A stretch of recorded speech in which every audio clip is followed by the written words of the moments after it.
Okay, first of all, let me say good morning to members of the media. You will notice that to my immediate right, there's Brother Dwight Jackson, who is the General Secretary of the Bermuda Trade Union Congress. I asked him to join me here today for the press conference.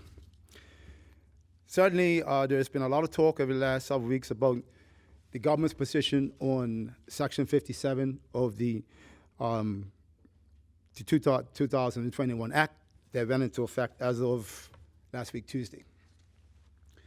Certainly, the Progressive Labor Party and the BIU have drawn lines in the sand. On decertification of a union, who has the right to vote under Section 57 of the Trade Union Labor Relations Act, Consolidation Act of 2021. Quote, the government will not be forced to accept a position that removes rights from workers within a bargaining unit. This statement is truly devastating to labor, and it's coming from a labor government led by the Minister of Labor, who is a former trade union leader. Unbelievable. Quote, the government stands firm behind its position that there will be no further amendments to the Act. This statement contradicts what the Minister of Labor, the Honorable Jason Hayward, said in his May 13th letter to the BIU, which states, we are eager to continue the dialogue with you in this regard, and I hope that we can establish more areas where our interests are aligned. So is this some form of dictatorship by the government and the minister? The BIU wants to make its position crystal clear. We are in this predicament because the minister, a former trade union leader, failed to get back to the BPSU and the BIU on the final word on Section 57 before the bill went to the House of Assembly. Hence, the reason why the BPSU and BIU had the joint press statement on December the 10th, or joint press conference on December 10th, before the bill went to the House on December the 11th. Quote, the Bermuda government will continue to remain fair and reasonable as it takes into consideration the rights of all workers within a bargaining unit and not just those that are union members. I want to just read that again so you all understand what the minister's position is.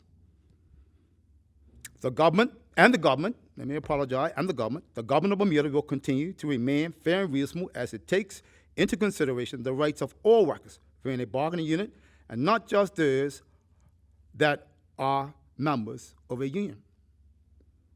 This statement can be found on the letter that the minister sent to the BIU and the BPSU. I believe the BPSU got the same letter that we got. It's found, you can find it right in that letter.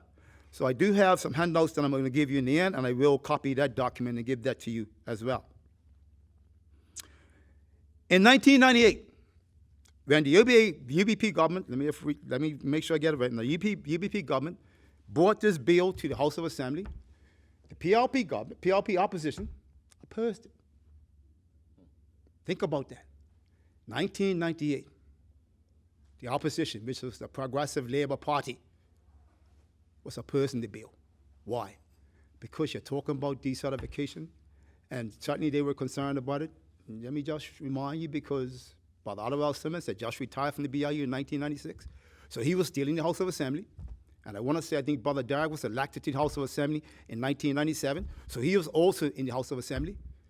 So naturally enough, Labor had its support in the PLP against this bill in 1998. Interesting. Now we have the PLP government, a Labor government, telling us now we're going to accept this because we cannot take away the rights of the workers in a bargaining unit. The government is wrong. I'll say it again. The government is wrong. They are standing firm in the mess that they created. They are standing firm in the mess that they created. This is really unbelievable. understanding that the minister was due to come back to the BPSU and the BIU. He failed to do that. You will see in the 2 emails that I'm going to give you, I'm giving you an email from Friday, December the 11th, where the minister sends an email to President Furbert, President Thomas, based on the meeting that we had in his office at 12:30. You would see what he says about if someone's paying 100% to the union, exactly what he says about that. You will see what he says about somebody who's paying 50% to the union and 50% to church. You'll see exactly what is said in that email. Why has the government's position changed? Why? That's a question for you to clarify from the minister. But certainly, and I want Brother Jackson to say a few things, but I want to clarify something that has been said by the government, and they continue to say it. Please allow me to clarify when the government says that there are significant improvements in labor law. Let's just be clear where these proposals came from. The government would have you believe this 50% came from them. Utter nonsense. It came from the unions. We've been having conversations for almost the last 10 years about these workers in the bargaining unit who are getting a free ride. Getting a free ride. So about 6 years ago, under the ABA, we came together, the LAC came together and said, we're going to work on consolidating these bills. One of the things that we're definitely going to, unions want to focus on is this whole question of this free ride and getting rid of it. I can tell you we had some, I wouldn't call the employers' name, we had some employer support on this issue. So when the government says that we made significant improvements, it was the improvements recommended by the unions, not by the government. So why do we have automatic agency shop? The union said that if we win a ballot for decertification, then once we get a ballot for decertification, it should come with automatic agency shop. The government would have you believe that all of a sudden the government gave this to us. They ain't gave us nothing.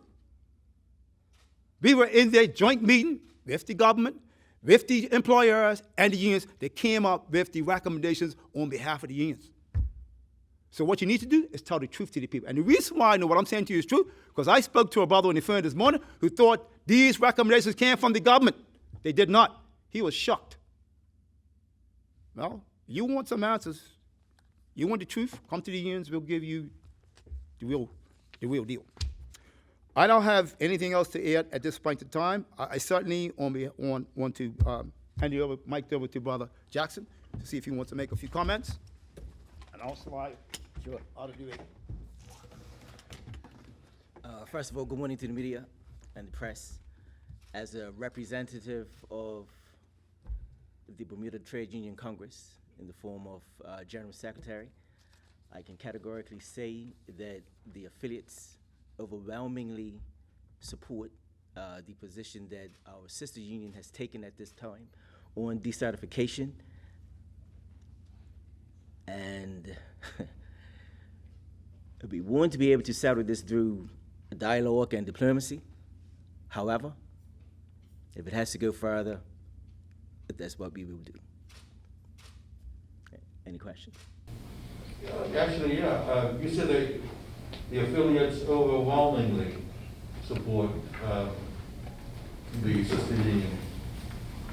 But I thought that the BPSU, Overwhelmingly support. so you mean in terms of the numbers? Numbers. Every Correct. union gets one vote. So Correct. Got you, okay. It's not the BPSU, they clearly, I cannot speak for them. right, okay. Are they the only ones that, you say overwhelmingly? How many unions are there? There are 8. 8.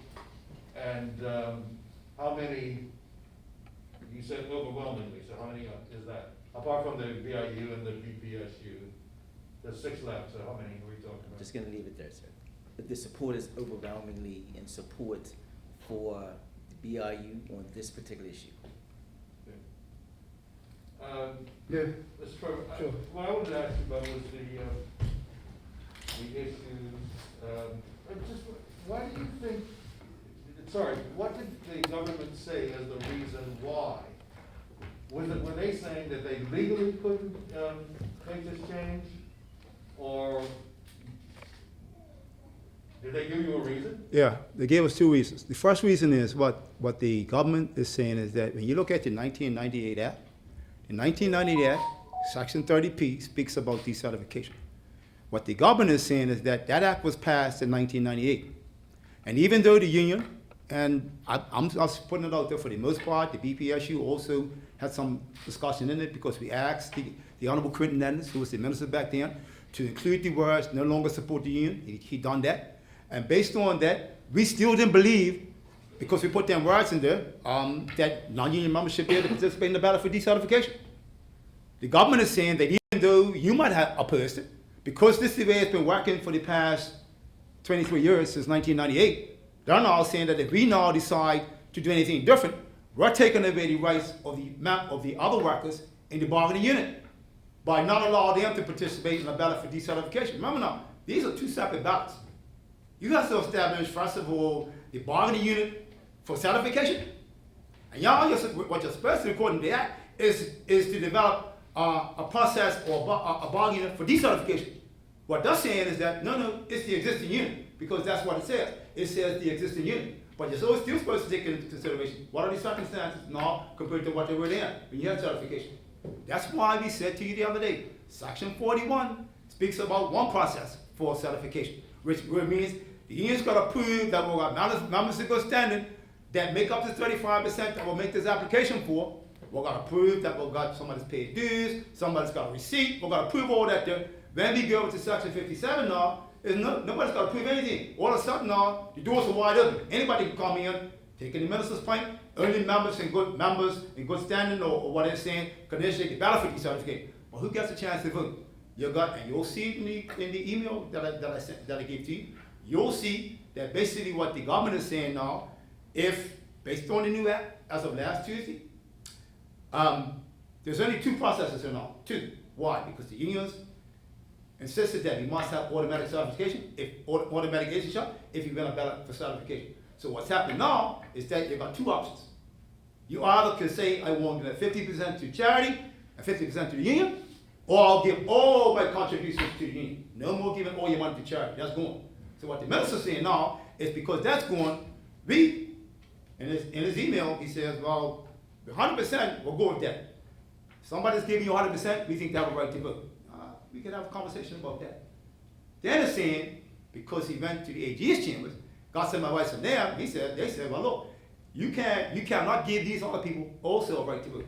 They can't give them a half a vote. You can't say, well, here's 1.5 votes or 10.5 votes. That means they've got to have a full vote. How do you give somebody a full vote when they're not participating or giving the full amount? I just don't understand the rationale behind what the argument is. So that's where we're at crossroads. Now, we have a proposal to put on the table. If the government, I mentioned it to the Premier, the BIU is prepared to move. And I want the public to know that whilst we were insisting that non-union members should not be able to participate in a ballot for decertification, we are prepared to move. But what we're prepared to move on, the minister will probably accept that, but it's not going to accept the other, because our proposal comes in two parts. The first part is, if you're contributing 100% to the union, you can get a right to vote. However, when you look at Section 57, 6, 7, and 8, particularly 6 and 7, it's a majority, a simple majority that gets the union out the door. So he wants us to believe that, or think that we're going to allow someone who's contributing 100% to get a vote now, and the numbers could stay as a simple majority? No. Even Robert's rules say that if you establish something under this percentage, if you want to get rid of it, it has to be a bigger percentage. That's a fact. So our proposal is that we would agree to allow the minister and the government to say that non-union members can participate in the ballot for decertification if they are contributing 100% to the union. However, Section 6, 57.6 will move from 51% now to 80%. Section 7 will move to 80%. And Section 8 will move to 90%. We're not going to set ourselves up to fail, you know.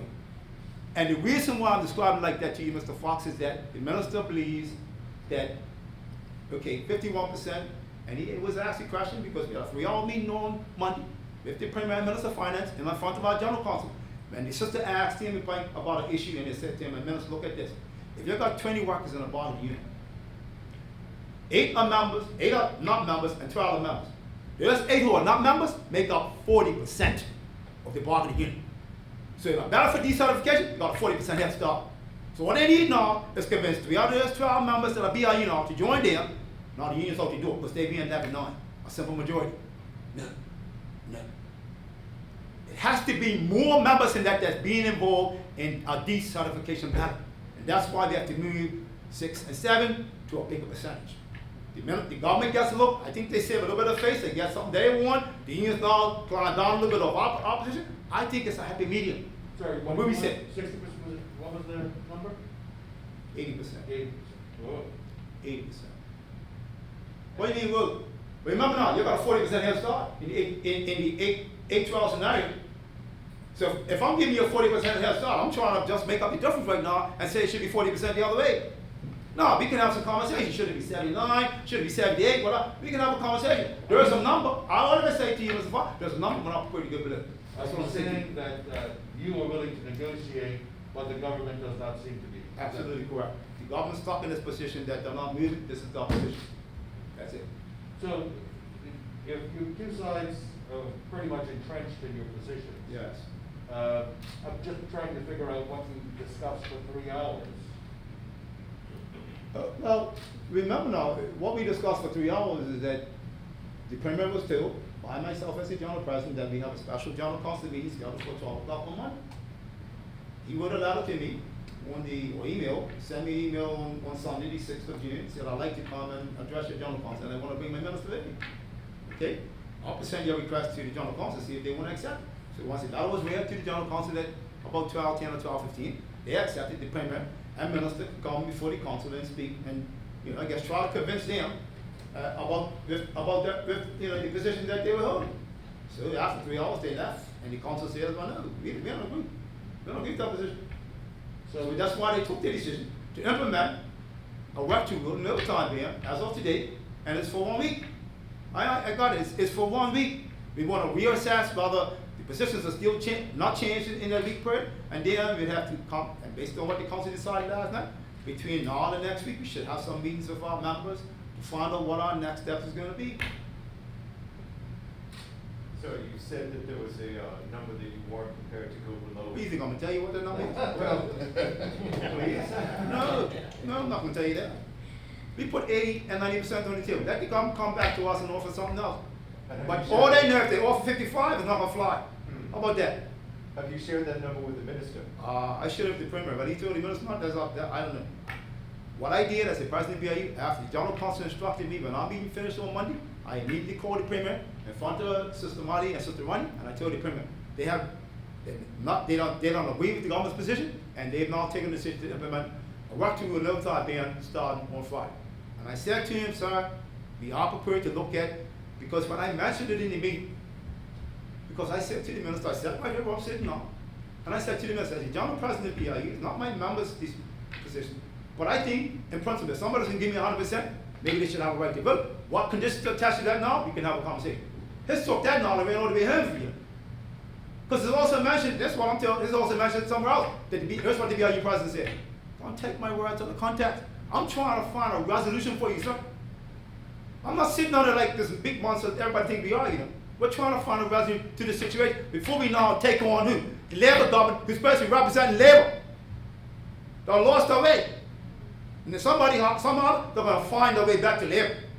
Well, you said that there was a happy medium there, so it sounds, aren't you pretty optimistic that you'll be able to get that to that happy place? They haven't come back to say, well, let's have a conversation. Look, what I read to you, the minister says he's eager to continue to have dialogue. We are eager to continue the dialogue with you in this regard, in the hope that we can establish more areas where our interests are aligned. So where is our interests aligned to? Just on your end? Not on our end? That to me sounds like it's a little bit, hypocrisy. Any further questions? Yeah, I guess I'd be curious, just in terms of what kind of impact on services we can anticipate with the work to rule, with things like public transport, what do the public need to know about any potential impact? Well, Mr. Bell, let me say this to you. I'm the president of BIU. I don't know what's happening up at Marina Pools. I don't know what's happening up at DPPT or what's happening in Washington or its impact. I never would have Washington call the management team and find out how to work to rule and over time being able to impact your area. That's all I would say to you. And do you anticipate a broadening of industrial action if in a week's time? Mr. Bell, we will report back to the general council and our members as we have these divisional meetings and let them know, we've had no movement and we'll strategize as to what our next steps can be. And that'll be a week from today, I guess. That will be a week from today. Yes.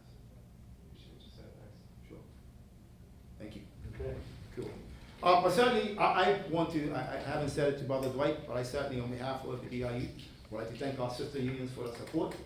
I think it means a whole lot to us because I can tell you that question was asked at General Council on Monday, and I told them I didn't know. I said when I got a phone call from Brother Jackson yesterday, said that he had spoke to our sister unions and they are prepared to support the BIU on this initiative. I was really elated. So on behalf of the BIU, we want to thank those members of the TDC that's prepared to stand firm with the BIU.